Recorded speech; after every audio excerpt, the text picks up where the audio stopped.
sako, juokas ilgina gyvenimą, o mes su tokiom juokingom pensijom esam nemirtingi.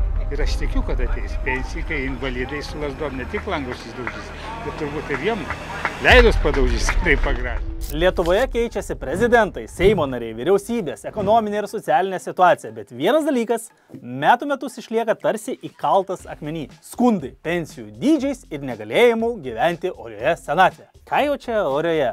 Praktiškai iš vis negalėjimo pajusti bent kažkokį gyvenimo skonį su mažytėm gaunamom išmokom. O tas piktis, kaip jau ir išgirdot, kartais net perauga į grasinimus valdžios atstovams. Bet ar žinojot, kad Lietuvoje buvo laikas, kai didžioji dalis senjorų iš vis negaudavo jokios pensijos? Pasižiūrėkite šitą video iki galo ir sužinosite, kaip apskritai mūsų šalyje keitėsi pensijų sistema, kokio dydžio pensijos mokamos kitose šalise ir papasakosiu jums, ką reikia daryti, kad senatvėje nereikėtų sėdėti vien tik ant kruopų. O dabar apie viską nuo pat pradžių. Pastaraisiais metais kritikuoti pensijų sistemą jau ėmė ne tik sulaukę pensinio amžiaus žmonės, bet ir tie, kurie dar yra darbingi ir iki pensijos dar dirbs ne vieną dešimtmetį. Tai kodėl tokie žmonės yra nepatenkinti? Čia reikėtų grįžti į 2019 metus, kai įsigaliojo dar viena pensijų reforma. Lietuva kentėjo ir vis dar kenčia dėl demografinių iššūkių, o pensininkų skaičius, kurį turi išlaikyti dirbantieji, tik auga. 18 metais statistikos departamentas paskaičiavo, kad vidutinė sodros pensija yra 337 eurai. Dėl senstančios visuomenės jis su laiku tik dar mažės. Na ir pasidarė aišku, kad sunkiai čia kas nors už tokius pinigus gali išgyventi. Lietuvos aukščiausios galvos nusprendė imtis pokyčių ir nuvesti ateities senjorus į šviesesnę ateitį. Tik vat nusprendė, kad realiai žmonės ne visai gali patys pasirūpinti. Juos reikia kažkaip pastumti, paraginti, gal šiek tiek ir biškį priversti. Todėl nuo 2019 visi jaunesni nei 40 metų dirbantis pilnamečiai asmenys pradėti automatiškai įtraukti į pensijų kaupimą antroje pensijų pakopoje. Atsisakymo atveju automatinis įtraukimas kartojamas kas 3 metus iki 40 metų amžiaus. Iš čia ir kilo pasipiktinimas. Įsivaizduokit situaciją, kad nepastebėjot, jog būsite įtrauktas į antrą pakopą, nespėjot to atsisakyti, o jūs įtraukė ir visam laikui išeiti neįmanoma. Prievartinis mechanizmas, o taip žmonės piktinasi. Tiesa, atsirado tokių, kurie pasitraukti visgi sugebėjo, įrodė, kad sistemoje yra spragų. Bet tam prireikė daug laiko ir pastangų, o tokių pasitraukimų mažuma. Kita pasipiktinimo banga dėl to, kad prievartai įtraukti į kaupimo fonduose, dar paaiškėjo, kad ir negali tų pinigų išsiimti, jeigu labai reikia, o vis tiek turi laukti pensijos. Trečia pasipiktinimo banga, kad valdžia tiesiog susimokė prieš žmonės ir jų pinigais leidžia pasipelnyti privatiems pensijų fondams. Čia galima būtų skaičiuoti ir 4, ir 5, ir 6 pasipiktinimo bangas ir taip toliau. Bet šiais metais į valdžią atėjo nauja socialinės apsaugos ir darbo ministrė Inga Ruginienė ir pasakė: nematome tikrai prasmės pasilikti su automatiniu įtraukimu, kad jeigu mes kalbame apie papildomą kaupimą, tai turėtų būti savarankiškas veiksmas. Mes siūlome iš tikrųjų pasirinkimo laisvę. Nuspręsti, ar tu nori toliau kaupti ir likti sistemoje, ar tu nori iš tiesų iš tos sistemos pasitraukti. Pensijų fondams tokie ministrės norai aišku nepatiko, ar šį reagavo ir politiniai oponentai. Tai čia šit vaikų darželį suaugusiam, kurį mes dabar čia Lietuvoje turim, tai tu paklausk, ar tu nori kaupti pensijai, tiesiog visai ne, kad čia kažkoks tolimas dalykas nereikia. Kokie bus pokyčiai, mes ko gero labai greitai pamatysime, bet dabar tiesiog siūlau paimti skaičius ir pažiūrėti, kokią situaciją mes turime Lietuvoje. Ar išvadinsite mane bepročiu, jeigu pasakysiu, kad Lietuvoje yra žmonių, kurių pensija siekia 2000 eurų?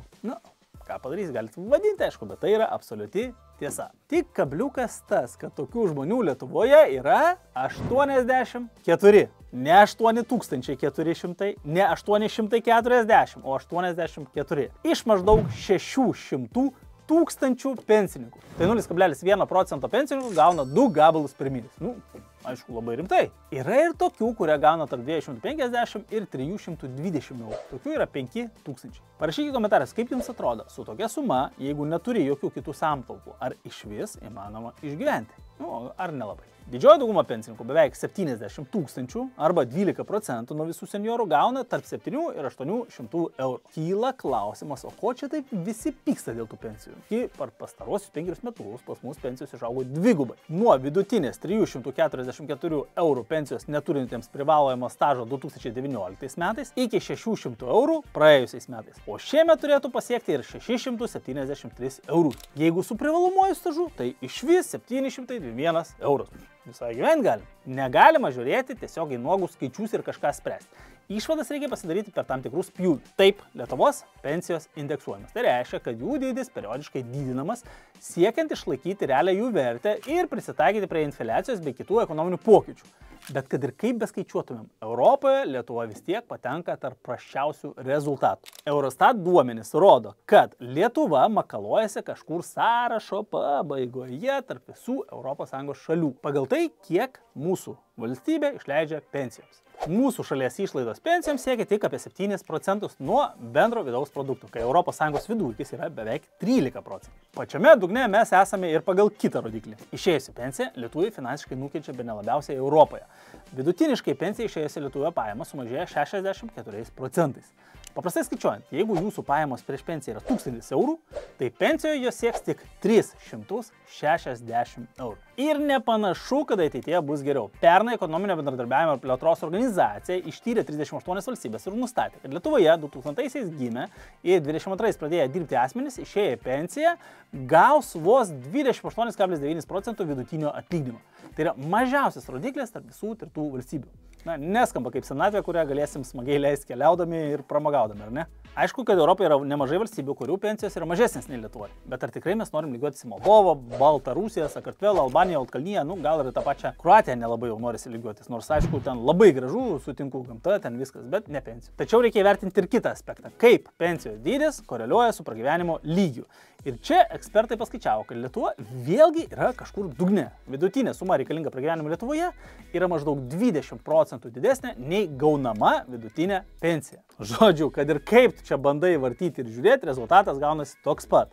Kad jeigu pats savim nepasirūpinsi, tai niekas kitas už tave to nepadarys. Ir čia turbūt pagrindinė auksinė taisyklė, kurią reikia įsikalti į galvą. Ypač Lietuvoje, kai mes tikrai nesam pati finansiškai raštingiausia tauta.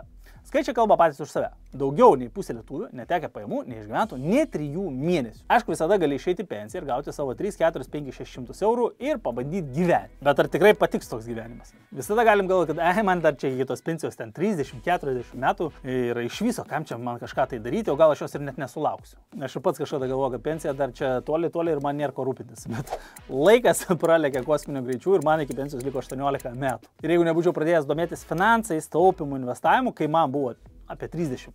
Tai šiandien susiaubus skaičiuočiau, kaip man reikės išgyventi už tos hipotetinius 700. Todėl, bičiuliai, rūpintis reikia pradėti dabar, kai dar yra pakankamai laiko. Ir nereikia nuo savęs nuplėšti paskutinių marškinių taupant. Kai dar galim pasinaudoti sudėtinėmis palūkanomis ir kai yra pilna variantų, kaip įdarbinti savo pinigus. Kad ir mažom sumom svarbiausia yra įprotis, nes su laiku tai duos labai didelių rezultatų. Užtenka kelių žingsnių, kad padėtum pamatus sotesniai ateičiai ir nereikėtų galvoti vien tik apie visokias emigracijas ir geresnio gyvenimo paieškas kitur. Nors kartais tikrai gali atsirasti noras emigruoti arba būti gimus kitoje šalyje, ypač kai išgirsit dabar, ką aš papasakosiu. Pavyzdžiui, Danijoje ir Norvegijoje vidutinė pensija siekia beveik 2500 eurų. O Islandijoje išvis beveik 3000. Ir tik nereikia čia, bet taigi ten labai brangu gyventi, bla bla bla. Islandijoje vidutinė suma reikalinga mėnesio pragyvenimui yra 2 kartus mažesnė negu pensija. 2, nenoriu keiktis, kartus. Gal dėl to ten po to žmonės savo taip čilina lauko baseiniukose be jokio streso ir gyvūnėlių stebi. Nes žino, kad jo senatvėje tikrai gyvens gerai. It's very quiet and calm. Has a lot of wild animals. Sometimes you see foxes running around and sometimes there are whales, dolphins. Dar aišku yra tokia anomalija kaip Liuksemburgas, kur maksimali pensija gali siekti ir 10 000 eurų. Bet Liuksemburgas ir jo turtai apskritai yra atskira tema. Beje, esu apie tai padaręs video, galite pasižiūrėti. Atskiro paminėjimo verti Nyderlandai, kurių pensijų sistema laikoma geriausia pasaulyje. Skaičiai gal ir nėra patys didžiausi, vidutinė pensija siekia apie 2000 eurų, bet pati sistema yra stabilumo garantas. Nyderlandų sistemą galima suskirstyti kelis punktus. Pirmoji pakopa yra valstybinė pensija, o jos dydis priklauso nuo šalyje pragyventų ir išdirbtų metų, o ne nuo sumokėtų ten socialinio draudimo įmokų. Už kiekvienus metus sukaupiama 2% pensijos, todėl 50 metų šalyje pragyvenęs ir padirbęs žmogus gauna 100% nustatytos sumos. Antroji pakopa apima darbuotojų susitarimus su darbdaviais, kurie bendrai perveda dalį algos į pensijų fondą. Net 90% olandų renkasi tokį kaupimą. Kosminiai skaičiai gaunasi lyginant su Lietuva, kur daugiau nei pusė žmonių atsisako automatinio įtraukimo į antrą pakopą. Aišku, jeigu suspėja. Trečią pakopą Nyderlanduose dažniausiai renkasi dirbantis savarankiškai, o valstybė skatina papildomą kaupimą šioje pakopoje, suteikdama mokesčių lengvatas įmokoms. Visa šita paletė suteikia Nyderlandų sistemoje lankstumą ir pristaikymą prie skirtingų gyventojų poreikių. Žinote, ką kalba olandų ekspertai, atskleisdami, kodėl jų pensijų sistema yra tokia sėkminga ir taip puikiai vertinama. What makes it successful is that you basically force people to save for their old age. And that, I think, is the success factor of the Dutch pension system. Kažkur girdėta, taip, Lietuvoje kai kurie kalba panašiai. Tik žinot, koks yra esminis skirtumas? Olandai mato, kaip jų reguliuojama sistema, tiki jos skaidrumu, Nyderlanduose veikia stipraus socialinio dialogo efektas, pensijų fondai siekia ne tik pelno, bet ir ilgalaikio stabilumo ir visa tai atsiremia į didelį gyventojų pasitikėjimą. Lietuvoje vargu ar rasite daug žmonių, kurie sakytų, kad labai pasitikė sistema, valdžios veiksmais ir reformomis. Na, nelabai tą paprastą žmogų gali ir apkaltinti, nes visam tam nepasitikėjimo yra priežastis. Lietuvoje pensijų sistema buvo vartoma kaip kepsnys ant griliaus. Tai šiandien, tai ten, tai tą, tai ana. Natūralu, kad tokie kaitaliojimai sukelia nepasitikėjimą, įneša nežinomybės ir tuo pačiu gal netgi ir nulėmė tai, kad pensijų dydžių pasidžiaugti mes negali. Kur mes stringame su ta pensijų sistema? Trumpas atsakymas – visur.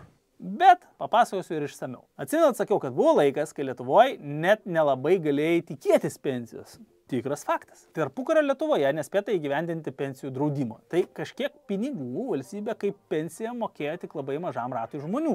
Kariams, valstybės tarnautojams ar pasižymėjusiems visuomenės veikėjams. Ir kai sakau, kad labai pasižymėjusiems, tai tokiems kaip Jonas Basanavičius, kuriam 1921-aisiais buvo skirta pensija iki gyvenimo pabaigos. Kaip gyveno visi kiti? Realiai sunku pasakyti. Gal dirbo iki mirties. Arba kokius verslus kalė, kurie tarpukariu nešė fantastiškus pajamas. Tabako dūmai Salamonų šeimai krovė neregėtus turtus. Jie tapo vienais turtingiausių tuometinės Lietuvos gyventojų.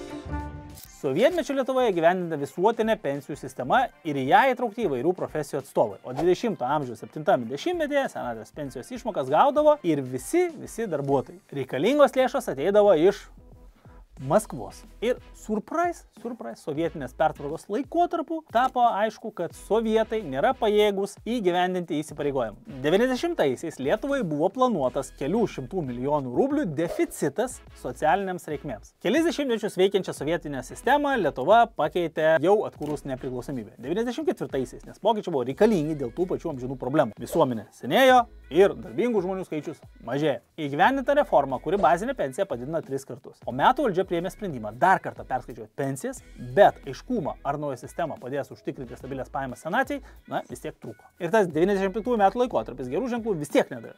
Tai buvo itin sudėtingas laikas sodrai. Ekonomika buvo vis dar silpna, reforma pareikalavo daug lėšų. O kur dar tuo laikotarpiu Lietuvą ištikusi bankų krizė. Todėl ir pensijų išmokėjimas tiesiog imdavo ir vėluodavo. Kaip toliau suksis sodra, sunku numatyti. Krizės apimtose bankuose yra įstrigę pensijoms reikalingi 25 milijonai litų. Aš norėčiau, kad pensininkai suprastų sunkią situaciją ir į tai reaguotų tolerantiškai.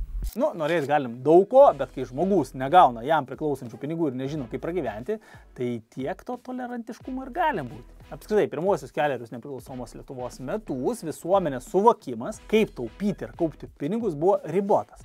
Nes nei žinių buvo, nei galimybių, o ir šiaip daug baimės pasiekti. Tuo metu liudininkai prisimena, kad atrodė, jog tuo metu geriausias būdas taupyti pinigus buvo tiesiog juos laikyti namuose. Geriausiu atveju išsipirkti seifą banke ir ten saugoti, bet jokių būdų nedėti pinigų į banko sąskaitą, nes po jų griūties gyventojai paprasčiausiai bijojo, kad jų lėšos dings. Žodžiu, po viso šito chaoso neilgai trūkus ir vėl laukia pokyčiai. 99-ais sudarytos galimybės pensijų fondų veiklai ir tikėtasi, kad tokie privatūs fondai padės gyventojams labiau pasirūpinti savo ateitimi. Bet naujovės iš tiesų nedavė norimo rezultato, nes realybėje tai nelabai veikia. Todėl tikra pensijų fondų veikla prasidėjo maždaug 2004 metais su dar viena pensijų reforma. Galvojat, kad pagaliau pensininkai ir laukiantis pensijos galėjo bent kiek ramiau gyventi?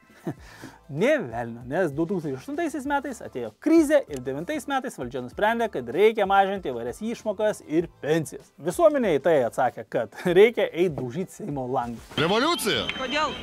Todėl, kad kiek galima žmonėm kentėti. Sumažinimai nuo 10 metų vis tiek buvo įgyvendinti, o po poros metų sumažintos pensijos atstatytos. Bet jūs paklausite, bet kokio tuometinio pensininko dabar, ką jis mano apie tuometinį premjerą Andrių Kubilių. Pasakys, kad pavogė jo pensiją, nes visuomenės nepasitenkinimas buvo labai stipriai jaučiamas. Nu, prie paskutinių pakeitimų prieita 2019-aisiais, kai atėjo dar viena reforma, apie kurią jau kalbėjau. Jas mari, kiek tų reformų buvo šakės. Bet su šita sistema mes gyvename iki šiol. Kaip galvojate, ar ilgai? Manau, kad ne, nes faktai kalba patys už save. Tiek kartų ta pensijų sistema tasyta, keista, drebinta, statyta iš naujo. Tikrai natūralu, kad atsirado daug nežinomybės, nerimo ir baimės. Visas pasaulis senėja. Dabar Žemėje yra apie 830 milijonų žmonių, 65 metų amžiaus ir vyresnių. Jungtinių tautų statistika rodo, kad 54-aisiais šis skaičius bus dvigubai didesnis. Pensijų sistemoms tai reiškia tik papildomą spaudimą ir Lietuva neišimtis. Vis didesnės visuomenės dalies gerovė priklausys tiesiogiai nuo pensijų išmokų. Ar sistema nesubliukš? Nu, gal ne, o gal taip. Ar verta laukti rizikuoti? Tikrai ne. Pasakysiu grubiai, bet teisingai. Nebūkim durni. Kaupkim pensijai dabar, o ne tada, kai ją išeisim.